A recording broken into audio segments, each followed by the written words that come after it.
It's funny you said you had mentors on the other side of the ball because everybody just assumes it's always going to be in the same room and everything like that. But some people, like to your point, aren't wired like that.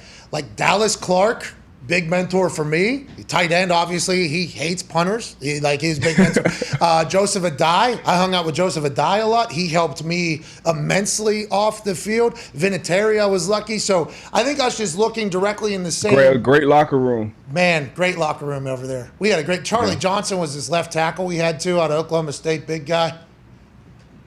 He and I had plenty of beer together.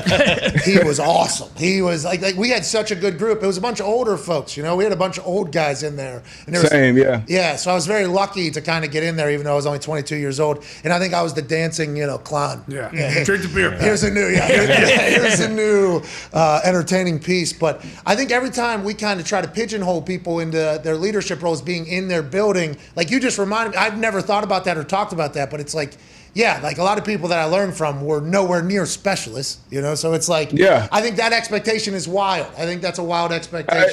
It's some people who are kind of, everybody's not built to be a mentor. That's more work. People got their own lives, their own kids, their own wives, whatever at home.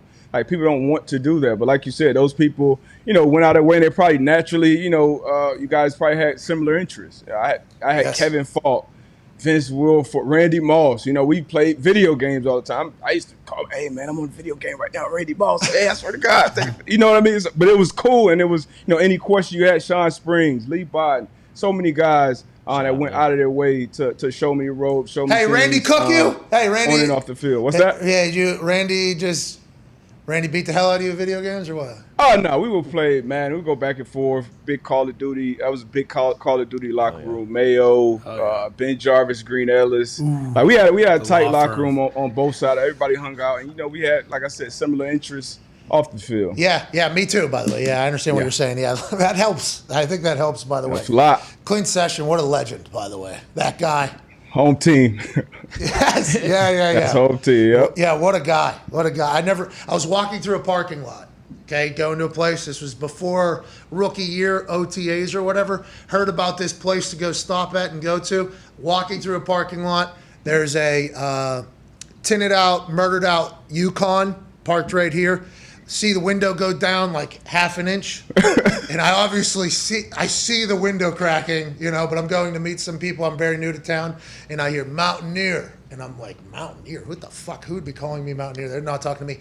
Mountaineer. And I turn, and it's all the way down. It's Clint Session sitting there. He's like, hey, we have a couple. And he mentioned a couple people we have in common. So I knew exactly what he was saying to me.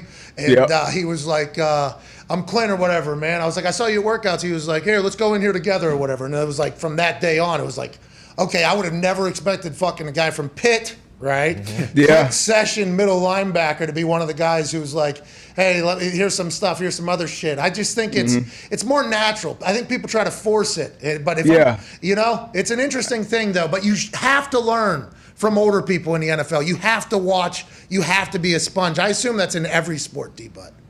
You have to. You're going to learn so much, guy. And most of the times it's just watching. It's not necessarily asking questions. Sometimes it is asking questions, but it's watching. Watching how guys go through drills, watching how guys, warm up or what are they doing in the training room? Why are they early? Or some guys will say, hey, I come in and how do you watch film? That's the thing. You can watch 10 hours of film a day, but if you don't know what the hell you're watching, you're not getting any better. So Sean Springs literally set me down and showed me formations, showed me, okay, every time, what are you going to pick up? What player are you going to make this week? I'm like, shit, all of it. I can cover all of it. Like, no, that's not how it works in this league. So he literally showed me formations. And you go across the league, these coordinators bring their same playbook, same plays. And I went to a game like, okay, I know if I see this formation and this guy's here, they're running this route or this route. And that's how you make plays. But you have to learn from the OGs. Coaches, they only got so much time to implement basically their, curriculum, basically just like teachers. And then the OGs got to kind of bring you along the way. That first regime here in Indianapolis, Gary Brackett was basically on the field coaching the linebackers. Murph was there. Obviously, he puts in a strategy, but Gary was coaching. Dallas was coaching. Peyton was coaching. It's literally, when you have that, obviously, that's what everybody is hoping to have at one point in their building. Some people will be able to continue to have it. Some teams will continue to boo their owner at halftime. That's right.